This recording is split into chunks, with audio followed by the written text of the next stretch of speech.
शेलू येथे आलेले हजारो कामगार दिवसभर वाट पाहूनही रिकाम्या हाताने, प्रशासनाची बेफिक्री उघड। पुसद शहराजवळील शेलू येथे आज शासनामार्फत मिळणाऱ्या कामगार किट अर्थात गृहोपयोगी संचासाठी मोठी गर्दी झाली। यवतमाळ जिल्ह्यातील संपूर्ण तालुक्यांमधून आलेले सुमारे 1,500 ते 2,000 महिला, पुरुष, लहान मुलं व वृद्ध सकाळपासून गोडाऊनच्या बाहेर थांबले होते, परंतु घटनास्थळी कोणताही अधिकारी किंवा कर्मचारी उपस्थित नव्हता। तसेच किट संचही उपलब्ध नव्हते। काही व्यक्तींमार्फत असे कळाले की नागपूरवरून गाडी निघाली आहे असे सांगितल्याने सर्वजण दिवसभर प्रतीक्षा करत राहिले।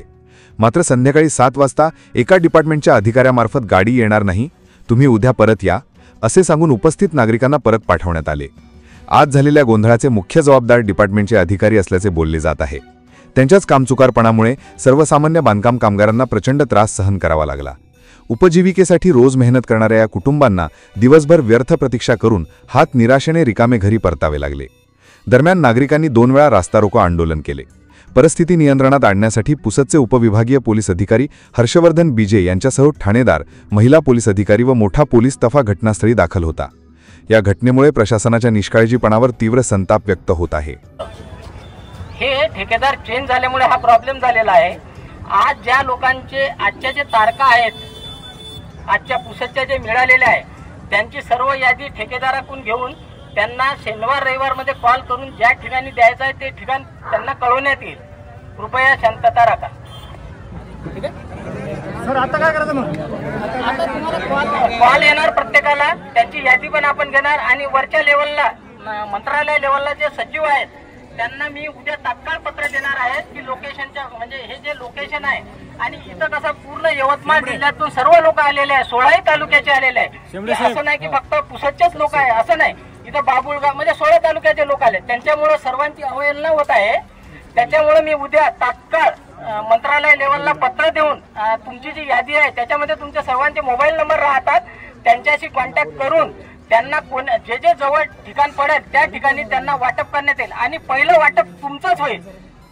तुमच्या व्यतिरिक्त कोणतंही वाटप होणार नाही। जोपर्यंत तुम्हाला 500 लोकांना गृहोपयोगी संच मिळणार नाही तोपर्यंत आपण कोणतीही तारीख देऊ नये, याच्यासाठी आपण वरच्या लेवलला ते ब्लॉक करून देणार।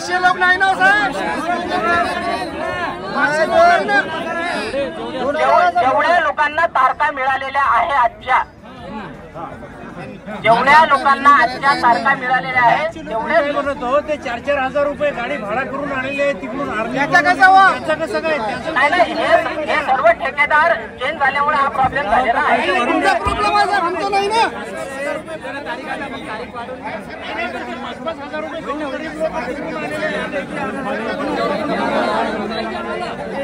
साहेब बोलू दे आम्हाला भरून द्या म्हणा। हे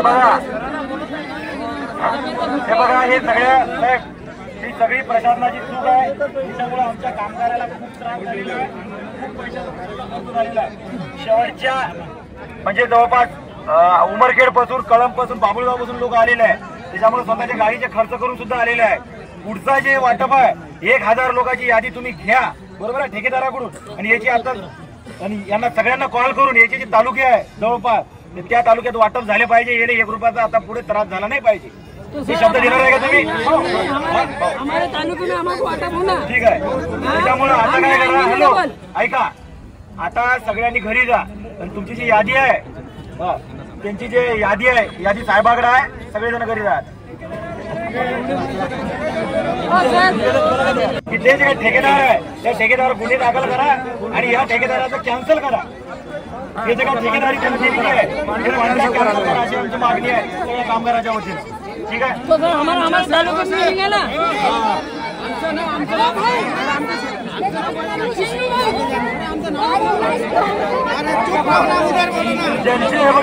ज्यांच्या यादीमध्ये नाव आहे आज, ऐका, ज्यांच्या यादीमध्ये आज नाव आहे म्हणजे ज्यांना आजची डेट भेटलेली आहे, आजची 1 तारीख ज्याला भेटलेली आहे त्याची यादी लिस्ट आउट आहे, त्या यादीनुसार तुम्हाला कॉल करण्यात येईल। कमिटी पण बसणार आहे।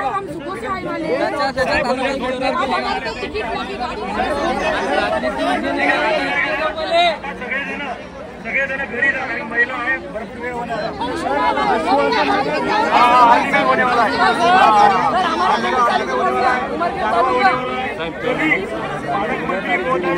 पालक मंत्री संजय राठौर साहब ने जिन्हें कुंभार जो साहब है उनसे उनकी बात हो गई है, उनकी मीटिंग है और जल्दी कल परसों उसके जो 4 सेक्शन है ना 4 टिकट में चालू होने वाली है, इसलिए आप अभी घर जाओ।